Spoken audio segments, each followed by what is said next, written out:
एक है उसकी बीमारी ग्रहण करना और एक है अपने प्यार से उसको भी ठीक करना। ये हमारी चॉइस है, हमें कौन सी तरफ खड़े होना है। तो कलयुग खत्म हो रहा है और सतयुग शुरू हो रहा है। 4 बजे का समय है। अब क्या होता है, घर में 4 बजे कोई एक जना उठता है, बाकी सब सोए हुए हैं। तो कई बार क्या होता है, दूसरों को सोता हुआ देखकर हम कहते मैं भी थोड़ी देर और सो जाता हूं। इस समय अज्ञान की नींद से जागना है। दूसरे सोए हुए होंगे, उनको सोता हुआ देखकर थोड़ी देर के लिए फिर से नहीं सो जाना कि वो बार बार गुस्सा कर रहे हैं, मेरे को एक बार तो आएगा ही आएगा। नहीं, अब हम सोएंगे नहीं, हम उठ चुके हैं, जाग चुके हैं। नवरात्रि के टाइम क्या करते हैं, एक जागरण करते हैं, दूसरा व्रत करते हैं। तो किस चीज का व्रत करते हैं, तो हम क्या करते हैं, सिर्फ खाने पीने का व्रत करते हैं। परमात्मा कहता है अपनी कमजोरियों का व्रत करना है। तो जागरण करना, व्रत करना, सात्विक भोजन खाना और रास करना, हो गया देवी का आह्वान। तो वो देवी का आह्वान कहां से होगा, कहां से आएगी देवी? देवी कहां से आ रही है जिसका आह्वान कर रहे हैं? कहां बैठी है, कहां बैठी है वो देवी जिसका आह्वान कर रहे हैं? आत्मा के अंदर की दिव्यता का आह्वान करना है। कैसे करेंगे? जागरण करके, अज्ञान की नींद से जागकर, फिर व्रत करके, फिर सात्विक भोजन खाके, संस्कारों की रास करके देवी का आह्वान हो जाएगा और 10वें दिन रावण मर जाएगा। रावण कहां बैठा है? रावण कहां बैठा है? रावण का है, अंदर की दिव्यता का आह्वान करना है और अंदर के रावण को खत्म करना है। आजकल हम सब कुछ बाहर कर रहे होते हैं।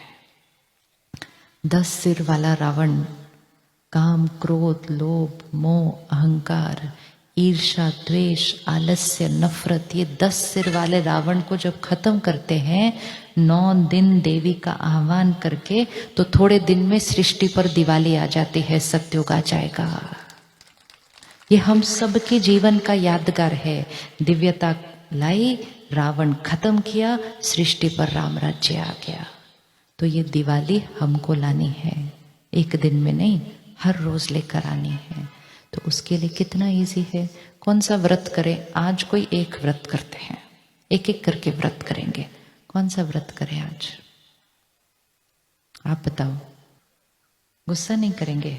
किस किस को मंजूर है ये व्रत कि मैं दिव्य आत्मा, मैं शांत स्वरूप आत्मा, जिसको सारे राज पता चल चुके हैं, जो सबकी सेवा करने वाली आत्मा है, सबको दुआएं देने वाली आत्मा है, तो गुस्सा करने का तो क्वेश्चन ही नहीं है। तो छोड़े, आज एक व्रत करें। सारी दुनिया से लोग आएंगे, ऐसा भी एक शहर है जहां कोई गुस्सा ही नहीं करता।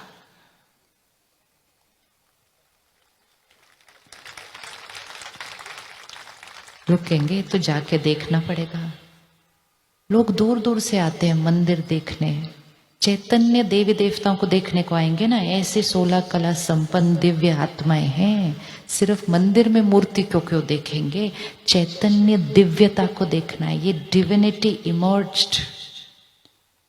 परमात्मा कहते हैं सिर्फ पूजा नहीं करनी है, कि मूर्ति को देखकर सिर्फ पूजा नहीं करनी, खुद उन जैसा पूजनीय बनना है, उन जैसा दर्शनीय मूर्त बनना है, जो सारा दिन में आप जहां होंगे, किसी का मन उदास होगा, परेशान होगा, वो कहेगा 1 मिनट जाके इनके दर्शन करके आता हूं, मेरा मूड ठीक हो जाएगा इनसे मिलने के बाद। जाएंगे कि नहीं जाएंगे? मंदिर में क्यों जाते हैं? इसीलिए तो जाते हैं ना। मन उदास है, नाराज है, मंदिर में जाकर आते हैं, शांति हो जाएगी। तो ऐसे हम चलते फिरते क्या बन जाएंगे?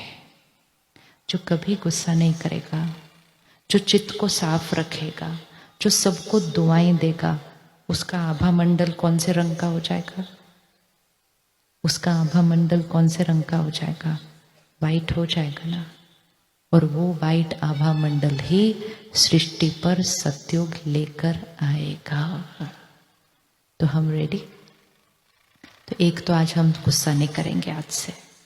दूसरी बहुत इंपॉर्टेंट चीज, दूसरों के संस्कारों को देखकर ये ऐसा क्यों, ये ऐसा क्यों, ये ऐसा क्यों, ये प्रश्न नहीं करेंगे सारा दिन।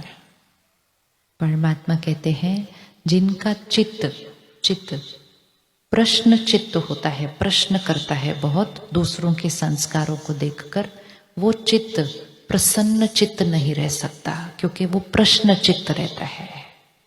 तो प्रसन्न चित्त सदा खुश रहना है तो दूसरों के संस्कारों को देखकर ये ऐसा क्यों, ये ऐसा क्यों, ये ऐसा क्यों, ये प्रश्न करने बंद।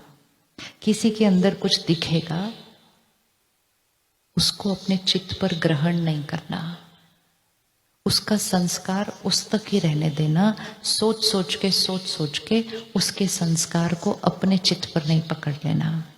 एंड डेफिनेटली किसी और को जाकर नहीं सुनाना। आपको पता है वो सुनाते हैं ना हम ऐसे जाके किसी को। क्या आज हम ये एक व्रत कर सकते हैं कि किसी की कमजोरी हम किसी और को जाकर नहीं सुनाएंगे?